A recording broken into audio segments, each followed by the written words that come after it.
না, সুন্দর শুনতে কার পছন্দ হবে না? I will not disagree. অবশ্যই খুব সুন্দর লাগছে এবং এত থ্যাংক ইউ সুন্দর করে আমাকে ইন্ট্রোডাকশন দেওয়ার জন্য সুদর্শন বলে। খুব কম শুনি আসলে। খুব কম শোনেন? হ্যাঁ, আচ্ছা, তাহলে তো আজকে বোধহয় এই গল্পটা বলে ভালোই হলো। ভালো হলো। হ্যাঁ, বিবাহিত তো মনে হয় এইজন্য কম শুনি। ও আচ্ছা, এটা একটা কারণ। আচ্ছা, আরো একটা মজার বিষয় আছে কিন্তু।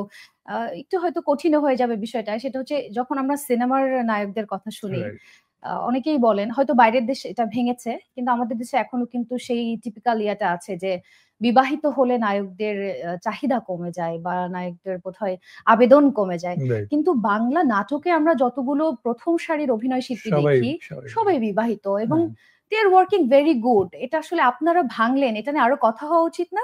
অবশ্যই হওয়া উচিত। অ্যান্ড আই থিংক আ আমরা সবাই যারা আছি সবাই সবার পছন্দের মানুষকে বিয়ে করেছি এবং তাদের সঙ্গে আমার তো ৮ বছরের সংসার। সো হ্যাঁ, আমার ক্যারিয়ারই ১০ বছরের। তার মধ্যে ৮ বছরের সংসার। সো ওটা তো বিষয়টা আসলে কখনো আপনার মনে হয় না কখনো কি না ব্যাকফুটে কখনোই। ওই YouTube কমেন্টস এ মাঝে, মাঝে বা Facebook ছবি দিলে ওয়াইফের সঙ্গে তখন কমেন্টস এ মাঝে, মাঝে আসে।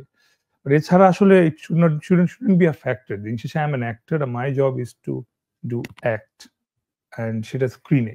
হুম। and অডিয়েন্স আমাকে স্ক্রিন থেকে দেখে আমাকে পছন্দ করবে, আমাকে ভালোবাসবে। সেটার সঙ্গে ব্যক্তিগত জীবন আমি বিবাহিত কি অবিবাহিত এটা আসলে কোনদিন আসা উচিত না।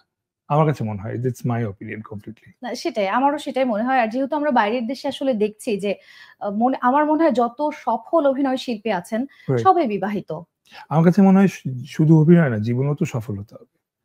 হ্যাঁ। সো জীবনে সফল হতে হলে জীবনের একটা তো ডেফিনিটলি একটা টাইমলাইন আছে সবকিছুর। একটা স্কুলে পড়ার যেরকম একটা বিষয় আছে, ভার্সিটিতে পড়ার, জব করার, বিয়ে করার, সামনে বাচ্চা-কাচ্চা নেওয়ার। একসময় তারপরে বাচ্চা-কাচ্চাকে স্কুলে পাঠানোর। এটা লাইফের একটা বিউটি আছে সেটা সময়ের সঙ্গে না হলে আসলে হবে না।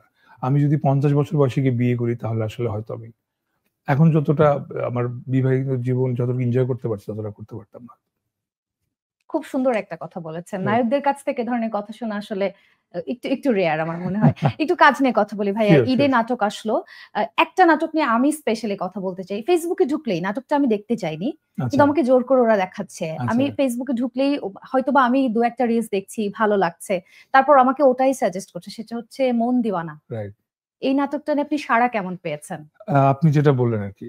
আলহামদুলিল্লাহ আ কাজ আগের চেয়ে অনেক কম করি এখন। খুবই কম করি। হুম, হুম। আ সেই তুলনায় যদি ১ টা ২ টা কাজ যদি এভাবে এরকম যদি মানুষকে বিরক্ত না করে, যে দেখতেই হবে, তাহলে আসলে কাজ কি করলাম?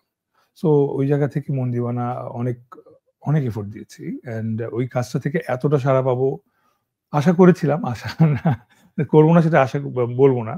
আ বাট যতটুকু আশা করেছি তার চেয়ে তো বেশি পেয়েছি আসলে। এমনিতে যে আপনার কো-আর্টিস্ট যিনি ছিলেন রাইট। তটিনী, তরুণ। তটিনীর ফ্যান বেজ আমরা মোটামুটি দেখেছি যে এখন বেশ তৈরি হয়ে গেছে। বেশ, ওকে বেশ। সবাই অনেক পছন্দ করে। আর এই নাটকটা দিয়ে আপনাদের দুজনকে নিয়ে যে আলোচনা হচ্ছে, রাইট। এটা কি কখনো পারিবারিকভাবে নায়িকাদের এটা জানি এটা খুব গতানুগতিক প্রশ্ন। এই যে বলুন। আপনাদের দুজনের কেমিস্ট্রি কিন্তু খুবই দুর্দান্ত ছিল। আমার ওকে। কাছে খুবই ভালো লেগেছে। থ্যাংক মানে ইউ। অন স্ক্রিন কেমিস্ট্রি দেখে বোঝা যাবে না যে ওনারা আসলেও প্রেম করছেন না। তো এই জিনিসটা ওকে। কি আসলে বাসায় কখনো বিব্রত হতে হয়?